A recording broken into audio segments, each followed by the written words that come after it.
नमस्कार। हमारे YouTube channel famous stories of the world में आपका स्वागत है। हमारी रणथंभौर के चौहानों की कहानी चल रही है। रणथंभौर वो दुर्ग जो चौहानों के त्याग, बलिदान और शौर्य की गाथा का साक्षी रहा है। वो दुर्ग जो रण और थंबन पहाड़ियों पर बना हुआ है और चारों ओर पहाड़ियों से घिरा हुआ भी है। लगभग 994 ईस्वी के आसपास माना गया है जिसे रणथंभौर देव के द्वारा बनाया गया। और ये दुर्ग वन और गिरी दोनों दुर्ग की श्रेणी के अंदर आने वाला अरावली की पहाड़ियों में स्थित एक दुर्ग है जो कि सवाई माधोपुर के अंदर स्थित है। ये बड़ा ही विकट परिस्थिति का दुर्ग है जो अनेक विशेषताएं और अनेक कहानियां अपने अंदर समेटे हुए है। तो आइए आज की इस रणथंभौर की स्थिति के अंदर जानते हैं रणथंभौर दुर्ग की अलग विशेष बातें और उससे जुड़ी ही कथा और कहानी और घटनाएं जो इतिहास में अपने आप को रणथंभौर दुर्ग के साथ जोड़े रखे हैं और इसको एक अलग ही गौरव प्रदान करते हैं। और इसकी कुछ ऐसी ही स्थिति है कि दूर से जब इसको देखा जाता है तो ये बिल्कुल भी दिखाई नहीं देखा, लेकिन इसके ऊपर से शत्रु सेना को आसानी से देखा जा सकता है। यह दुर्ग चारों ओर पहाड़ियों से घिरा हुआ है, जिसके कारण इसकी नैसर्गिक जो प्राचीर है वो पहाड़ियां ही है। रणथंभौर की सुदृढ़ नैसर्गिक सुरक्षा व्यवस्था से प्रभावित होकर ही अबुल फजल ने कहा है कि अन्य सब दुर्ग नंगे हैं जबकि रणथंभौर का दुर्ग बख्तर बंद है। इस रणथंभौर के दुर्ग के अंदर प्रसिद्ध गणेश जी का मंदिर है। देखिए, प्रसिद्ध गणेश जी के मंदिर के अंदर भाद्रपद शुक्ल की चतुर्थी को गणेश चतुर्थी मनाई जाती है, जो प्रसिद्ध प्राचीन मेला है। विवाह तथा अन्य मांगलिक अवसर पर कार्यों को प्रारंभ करने से पहले रणथंभौर के गणेश जी को निमंत्रण देना भी एक प्राचीन परंपरा है। और रणथंभौर के अंदर गणेश जी का जो मंदिर है वो त्रिनेत्री गणेश जी का मंदिर है। ठीक है।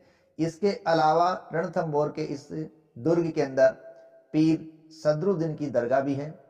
सुपारी महल, जोरा भौरा, जोगी महल, हमीर महल, जौहर महल, रनिहाड़ तालाब आदि भी स्थल हैं जो काफी दर्शनीय रूप में चर्चित है।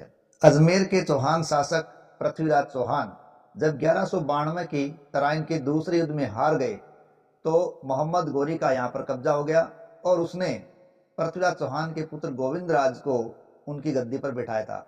लेकिन पृथ्वीराज चौहान का पुत्र गोविंद राज अपने पारिवारिक सदस्यों के द्वारा ही परेशान किया जा रहा था, जिसकी सहायता करने के लिए बार बार गौरी के सेनानायक कुतुबुद्दीन को आना पड़ रहा था। इसलिए कुतुबुद्दीन ने बाद में गोविंद राज को रणथंभौर भेज दिया था। इस प्रकार 1193 ईस्वी के लगभग पृथ्वीराज चौहान के पुत्र गोविंद राज ने ही रणथंभौर के अंदर चौहान शासन स्थापित किया था। और कालांतर में हमीर देव चौहान है, वो रणथंभौर का एक बहुत ही प्रसिद्ध शासक हुआ है, जो कि इतिहास के अंदर एक हठी शासक के रूप में भी चर्चित हुआ है, जिसने अपने हठ के कारण हठी शासक का खिताब प्राप्त किया है। देखिए, रणथंभौर के साथ 1301 में अलाउद्दीन खिलजी का संघर्ष हुआ था।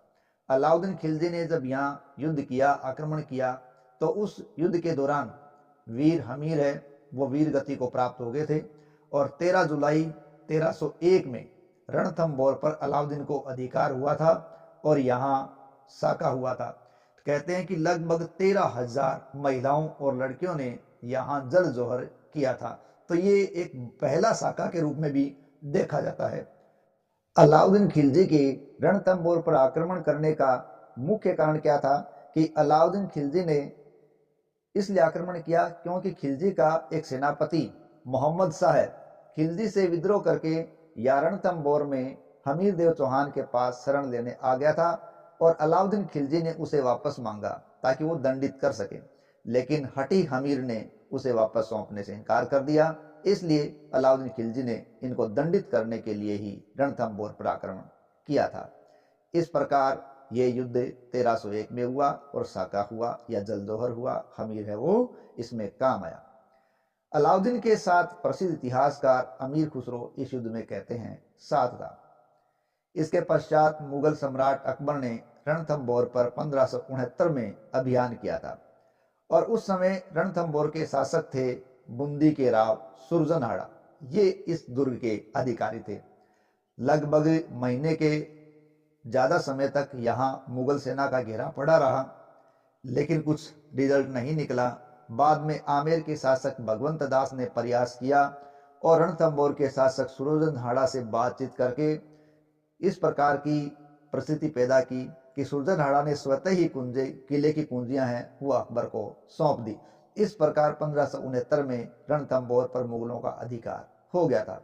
बादशाह अकबर ने रणथंभौर में शाही टकसाल भी स्थापित की थी और रणथंभौर का ये दुर्ग है वो मुगल काल में शाही कारागार के रूप में भी काम लिया जाता रहा है। तो इस प्रकार प्रसिद्ध दुर्ग रहा है रणथंभौर का दुर्ग, एक बख्तर बंद दुर्ग। रणथंभौर का ये दुर्ग चित्तौड़ का लाडला भी इतिहास में कहलाया है और राजस्थान के पहाड़ी किलों के अंतर्गत यूनेस्को ने इसे विश्व धरोहर स्थल के रूप में भी प्रस्तुत किया है या शामिल किया है। लगभग 700 फीट ऊंची पहाड़ी पर यह राजसी किला स्थित है, जो अलग अलग समय पर अलग अलग शासकों के अधीन रहा है। प्रारंभिक तौर पर जब ये रणथंभौर के चौहानों के अधीन रहा तो बाद में इसे अन्य शासकों ने, जैसे मुगलों ने अपने अधीन रखा, हाड़ा शासकों के अधीन रहा, लास्ट में अंग्रेजों ने इसे जयपुर रियासत को प्रदान किया था। इतिहास में सर्वाधिक प्रसिद्ध रणथंभौर वो हमीर के हट के कारण रहा है।